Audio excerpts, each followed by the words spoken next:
সাগররুনি হত্যা মামলায় আগামী ৪ এপ্রিল হাইকোর্টে প্রতিবেদন জমা দেবে বিশেষ টাস্কফোর্স।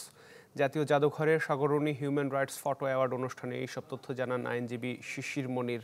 অনুষ্ঠানে গণপূর্ত উপদেষ্টা আদিলুর রহমান খান বলেন, অন্যায়ের বিরুদ্ধে সংগ্রাম চালিয়ে যেতে হবে, আর কখনোই হারিয়ে ফেলা যাবে না নতুন বাংলাদেশকে। উদ্বোধনী আয়োজনের পর পুরস্কার তুলে দেওয়া হয় বিজয়ীদের হাতে। প্রদর্শনীতে স্থান পাওয়া আলোকচিত্র ঘুরে দেখেন অতিথিরা, যেখানে স্থান পেয়েছে চা শ্রমিকের লড়াই, বানভাসী মানুষ, জুলাই বিপ্লবের গল্পগাথা। একটি কর্নার সাজানো হয়েছে নিহত সাংবাদিক সাগররুনি ও সন্তান মেঘের স্মৃতিতে।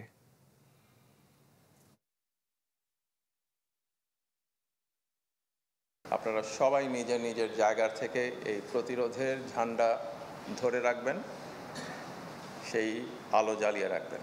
এখন আমার কাছে মনে হয় খুব অল্প সময়ের মধ্যেই এর রহস্যটি উন্মোচিত হবে। আমরা তো রেজাল্টের জন্য ওয়েট করতেছি, এখন রেজাল্ট না হলে তো আর কিছু করার নেই, মানে কোনো লাভ হলো না।